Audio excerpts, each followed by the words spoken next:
Saudara, hal yang pertama adalah bagaimana dengan Allah Tritunggal manusia bisa mengerti perbedaan antara pria dan wanita. Sesuatu yang sangat sederhana sekali, saudara. Apa bedanya pria dan wanita? Bagaimana pria dan wanita seharusnya berelasi? Saudara sekalian, kebudayaan-kebudayaan timur misalnya menekankan bahwa pria itu harus lebih superior, tekan yang wanita habis-habisan. Nah, sisi yang lain, kalau kita melihat feminisme yang radikal mengatakan bahwa wanita harus lawan, tidak bisa. Wanita bukan hanya sejajar dengan pria, tetapi dalam feminisme radikal, wanita itu harus melebihi pria karena wanita punya rahim.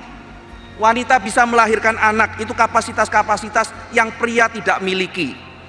Nah, saudara sekalian, maka satu sisi ada yang mengatakan pria harus lebih tinggi. Satu sisi lagi mengatakan wanita harus lebih tinggi. Aristotle misalnya dalam tradisi Yunani mengatakan wanita dan anak-anak itu belum jadi manusia, itu baru subhuman, belum jadi orang.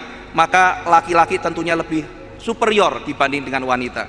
Nah, lalu orang modern mereformasi, saudara. Tidak bisa begitu, pria sama wanita jangan dibeda-bedakan, sama semua. Wah, kelihatan begitu baik. Zaman sekarang kita sudah dengar bahwa memang pria dan wanita sederajat sama, tidak ada satu lebih tinggi, satu lebih rendah.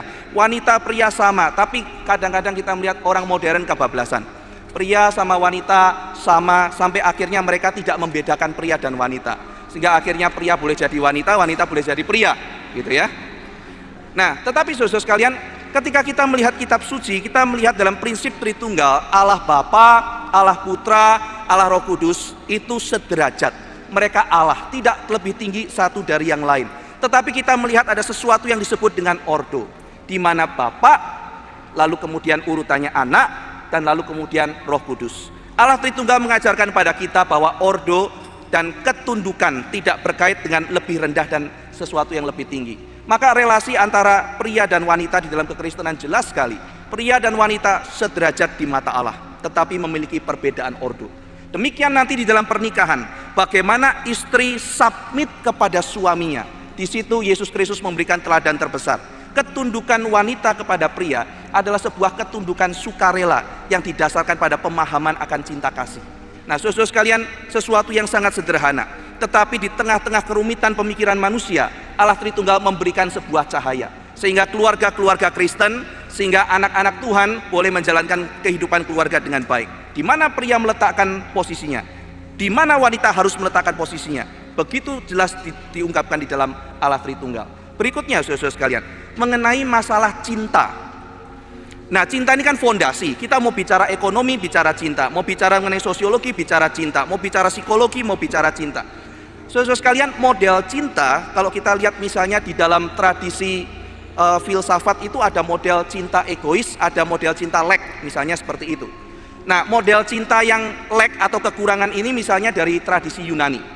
Orang itu mencintai karena ada sesuatu yang kurang, begitu kata orang Yunani. Jadi, karena dalam diri saya ini ada sesuatu yang kurang, maka kemudian saya mengharapkan sesuatu di luar saya itu masuk dalam diri saya. Maka di dalam model cinta kekurangan atau lack ini, makin besar saya kurang, makin besar saya mencintai. Jadi ibaratnya kalau seorang jomblo lalu kemudian mengharapkan pacar, lalu kurang laku-laku, tetapi kemudian cowok jomblo ini dapat pacar gitu ya, seorang gadis yang super cantik dan super diminati di kampung itu. Nah, saudara, apa yang terjadi pada waktu mereka jadian, maka si cowok itu cintanya lebih besar daripada yang perempuan. Karena perempuan bisa dapat cowok dari mana saja, maka dia tidak terlalu kekurangan. Sementara si cowok ini banyak kurangnya, dapat banyak lebihnya. Maka sesuai dengan teori cinta ini, makin besar lack, makin besar cinta. Ya, nah, jadi makin besar cinta, makin besar posesif. Karena Plato menjelaskan, ketika orang ingin mencintai itu ingin mendapatkan sesuatu keluar, eros keluar, dia harus dimiliki untuk supaya manusia mendapatkan kebahagiaan. Nah, kalau teori cinta Yunani ini diaplikasikan dalam kekristenan, maka Allah itu adalah yang paling besar cintanya, berarti yang paling besar lack-nya. Tidak bisa cocok, saudara. Nah, celakanya, saudara sekalian, konsep itu mau diaplikasikan di dalam kehidupan beragama orang Yunani. Maka orang-orang Yunani itu mengatakan dewa itu tidak ada urusannya sama manusia. Dewa-dewa tidak mungkin mencintai. Kenapa dewa tidak mungkin mencintai? Kalau dewa mencintai berarti dia kurang. Karena dewa itu tidak berkekurangan, maka dewa tidak mencintai. Jadi seorang namanya Epikuros bilang, dewa itu kerjaannya apa? Dewa itu kerjaannya nganggur-nganggur, jagongan, ngomong pakai bahasa Yunani sambil makan-makan. Dia tidak ada urusannya sama manusia, karena dia itu cukup pada dirinya sendiri. Maka orang Yunani mau meniru dewanya. Ingat saudara-saudara sekalian, Alkitab mengajarkan engkau akan menjadi seperti yang kau sembah. Kitab Mazmur bicara begitu. Yang kau sembah seperti apa, engkau akan jadi seperti itu. Nah, kalau orang Yunani dewanya itu apatheia, tidak punya perasaan, cukup pada dirinya sendiri, tidak mencintai, akhirnya orang Yunani jadinya kayak begitu. Ya. Kalau dikatakan misalnya dihina orang, jelek kamu, dia tenang mengatakan saya tidak kurang sesuatu apapun. Orang ini hanya melemparkan banyak metafor ke udara. Gitu ya. Saudara bisa bayangkan kalau Daud jadi seperti itu ya. Waktu Goliat menghina-hina, lalu kemudian dia mengatakan tenang ya, tenanglah jiwaku. Dia hanya mengucapkan kalimat-kalimat kosong ke udara. Nah, jadi pemahaman cinta inilah yang banyak diaplikasikan di dalam kehidupan anak-anak muda gitu ya. Jadi ketika mereka ke gereja, cinta Tuhannya itu cinta lacking. Oh Tuhan, aku itu kesepian, aku butuh Engkau. Nah, jadi cintanya cinta lek, beragama cinta lek. Lalu kemudian kamu yang banyak utang datang pada Yesus, Yesus bayar utangmu. Cocok. Makanya saudara sekalian imannya nggak beres, karena model cintanya model lek. Ketika mau pacaran juga begitu, yang satu lek, kemudian cocok. Ya, maka pacaran seperti anak kecil.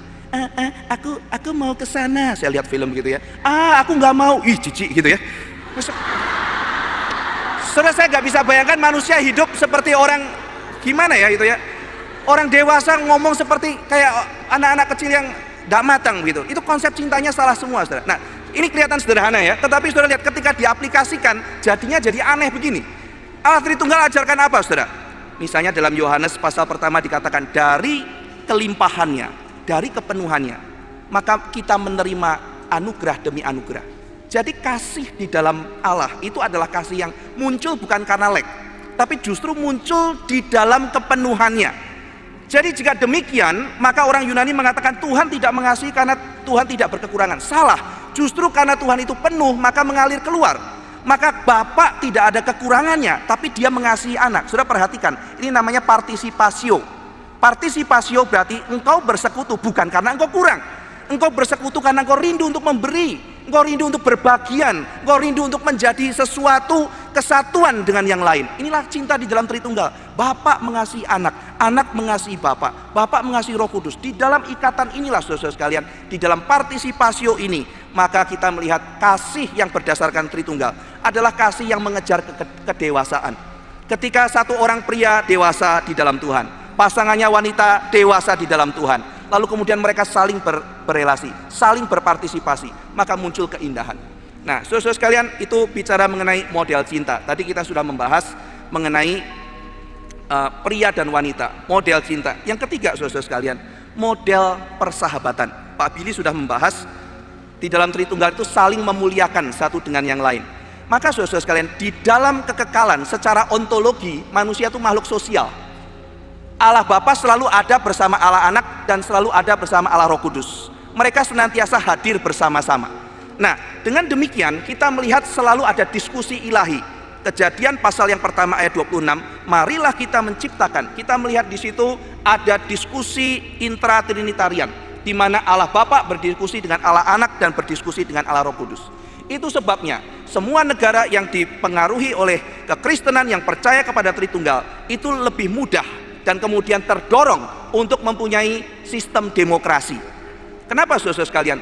Karena mereka yang mengerti bahwa Allah adalah Allah Tritunggal, dia ada bersama dengan yang lain. Maka di situ terjadi sesuatu model. Nanti kalau ada model leadershipnya pun, itu bukan model leadership di mana akhirnya satu orang menjadi tiran, akhirnya menjadi pemimpin yang tidak mau dengar semua yang ada di bawah. Nah, kenapa saudara sekalian? Karena di dalam Tritunggal ada diskusi ilahi. Kita bisa bandingkan saudara sekalian, negara-negara yang dipengaruhi oleh kekristenan, khususnya di dalam saya Protestan, tidak ada yang modelnya model tiran, model diktator, atau misalnya yang menjadi model kerajaan. Kalaupun model kerajaan, saudara, misalnya seperti Inggris, sudah perhatikan tipe kerajaannya seperti apa. Sangat demokratis sekali. Nah, jadi saudara sekalian, pengaruh daripada Tritunggal berdampak sampai kepada politik, sampai kepada sistem pemerintahan. Dan yang terakhir saudara sekalian, saya ingin membahas Tritunggal di dalam konsep kebebasan dan kreativitas. Nah, Ternyata orang seni, ternyata dalam kehidupan sehari-hari ada model-model kebebasan dan kreativitas yang ditawarkan oleh dunia ini. Tetapi orang Kristen yang percaya bahwa kebenaran adalah di dalam Allah Tritunggal mempunyai konsep kebebasan yang berbeda. Nah, saudara sekalian, seluruh alam semesta ini mencerminkan kemuliaan Allah.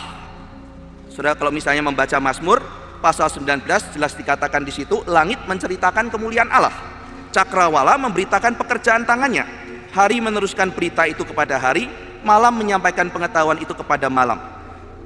Tidak ada berita, tidak ada kata, suara mereka tidak terdengar, tetapi gema mereka terpancar ke seluruh dunia, perkataan mereka sampai ke ujung bumi. Jadi alam semesta itu menampakkan penciptanya. Roma pasal pertama, kalau saudara membaca ayat ke-20, sebab apa yang tidak nampak daripadanya, yaitu kekuatannya yang kekal dan keilahiannya, dapat nampak kepada pikiran dari karyanya sejak dunia diciptakan, sehingga mereka tidak dapat berdalih. Jadi ciptaan ini menyatakan siapa penciptanya, saudara. Kalau saudara mencipta sesuatu, maka di situ ada semacam tanda tangan saudara di dalam karya. Maka karena dunia ini dicipta oleh Allah Tritunggal, yang cara menciptanya pun secara Tritunggal, Kejadian pasal pertama, Bapa sebagai pencipta berfirman dan roh Allah melayang-layang di atas permukaan air. Lalu kalau sudah teliti Kejadian pasal 1, itu penciptaan mempunyai pola-pola yang sangat triadik sekali. Lalu kalau sudah mempelajari perjanjian baru, surat-surat Paulus, itu cara dia menyusun surat itu secara triadik. Misalnya surat Efesus. Nah, jadi saudara, kesadaran akan Allah Tritunggal itu juga terimplementasi di dalam alam semesta. Kalau saudara lihat alam ini akan bicara mengenai Allah dan Allah yang Tritunggal. Semua muka itu diversity, tapi satu muka. Apa itu muka? Dua mata, satu hidung, satu mulut. Semuanya beragam, tapi satu muka. Ya satu muka, ya sekaligus lain-lain. Jadi one and many, being and becoming pada saat yang bersamaan. Alam semesta, saudara sekalian, menyatakan siapa Allah dan Allah yang Tritunggal. Nah, demikian juga saudara sekalian, di dalam kebebasan manusia itu menyatakan bahwa Allah adalah Allah yang Tritunggal. Nah, saudara sekalian, kebebasan itu kalau di dalam tradisi modern itu dianggap kelepasan manusia dari ikatan. Saya mau lepas dari ikatan tradisi agama, itu namanya bebas. Saya mau lepas dari ikatan orang lain, itu namanya bebas. Tetapi saudara sekalian, itu bukan ajaran kebebasan dari Allah Tritunggal, Trinitarian. Kenapa begitu saudara sekalian? Yesus adalah figur yang bebas dan figur yang kreatif. Tidak ada yang lebih kreatif daripada Kristus. Kristus mengatakan, aku menjadikan segala sesuatu baru. Wah, ini siapa di sini desainer, siapa di sini seniman yang berani mengatakan aku akan menjadikan segala sesuatu itu baru. Luar biasa bebas, luar biasa kreatif. Tetapi Yesus yang sama adalah yang mengatakan bahwa aku ada di dalam dunia. Semua yang kukatakan adalah perkataan Bapakku. Semua yang kulakukan adalah melaksanakan kehendak Bapakku. Sudah lihat paradoks ini. Berarti kebebasan itu tidak pernah dilepaskan daripada ikatan relasi. Ini pemahaman Allah Tritunggal. Maka ketika Bapa di dalam kebebasannya, anak di dalam kebebasannya, itu mereka berelasi. Nah, jadi di dalam pemahaman Allah Tritunggal, kebebasan tidak pernah dilepaskan daripada relasi. Yesus Kristus yang bebas dan kreatif itu mengikatkan dirinya di dalam relasinya pada Bapa. Maka kebebasan itu yang katanya lepas dari tradisi dan relasi itu tidak ada, saudara. Itu cuma imajinasi. Anak muda kalau ditanya, yuk kita belajar doktrin Allah Tritunggal, aku gak mau tradisi, aku mau bebas. Bebas berarti tidak ada tradisi. Nah, itu nanti akan bikin tradisi baru. Jadi saudara sekalian, Alkitab mengatakan tidak ada tempat di mana manusia tidak diikat. Dalam Roma pasal 6, di situ Paulus menjelaskan, kamu jadi hamba dosa atau mau menjadi hamba Kristus. Cuma dua macam itu. Maka jangan jadi orang yang terikat, yaitu hamba dosa. Jadilah orang bebas. Apa artinya orang bebas? Jadi hamba Kristus. Jadi saudara sekalian, konsep kebebasan di dalam Allah Tritunggal bukan tanpa ikatan, tapi kamu diikat oleh ikatan yang mana? Itu kebebasan. Kebebasan adalah kalau kita diikat di dalam relasi yang sejati. Tanpa tradisi, salah saudara sekalian. Itu bukan membebaskan. Semaunya sendiri, itu tidak bebas. Pengalaman sehari-hari menceritakan kok, untuk bebas saudara harus mengikatkan diri pada peraturan yang benar. Kalau misalnya saya bilang, saudara-saudara sekalian, sebagai Presiden Republik Indonesia yang baru, saya umumkan buat saudara-saudara sekalian bahwa saudara keluar dari tempat ini, saudara sudah tidak usah ikut peraturan jalanan. Karena saya bebaskan saudara. Saudara mau nyetir di kanan, di kiri, mau maju, mau mundur, mau nyamping, mau parkir di mana, terserah. Mau hijau, mau merah, mau kuning, mau maju, mau mundur, mau apa, terserah saudara. Mari kita bebas dan silakan pulang ke tempat masing-masing. Saya percaya keluar dari tempat ini pun sulit. Saudara tidak bebas. Tapi ketika saudara mengikatkan diri pada peraturan yang benar, justru di situ kebebasan muncul. Maka Trinitarian saudara sekalian mengajarkan pada kita, kebebasan itu dimulai ketika kita ada di dalam ikatan yang benar. Saya mau bebas, saya tidak mau Kristus, saya tidak mau apa. Itu salah, saudara. Itu bukan kebebasan. Tetapi ketika sudah mengatakan saya mau dipimpin oleh Tuhan, saya mengikatkan diri pada tradisi yang betul, itulah awal saudara mendapatkan kebebasan yang sejati. Saudara sekalian, orang yang mau nikah lalu kemudian bilang, pembina saya cerewet sekali, khotbah terus, kasih tahu ini, konselingnya minta 3 kali, saya cuma minta 1 kali setengah jam, tidak dikasih, minimal 3 kali, dikasih lagi tambah 6 kali, karena pembinanya lihat, ini bahaya ini, terus dikasih, saya terikat, nikah aja susah, apalagi nikah di GRI, banyak peraturannya gitu kan. Tapi ketika dijalankan, mengerti kebenaran, mengikatkan diri pada tradisi yang benar, pada komitmen yang sehat, setelah dijalankan pernikahan begitu indah. Saudara sekalian, kebebasan bukanlah keliaran.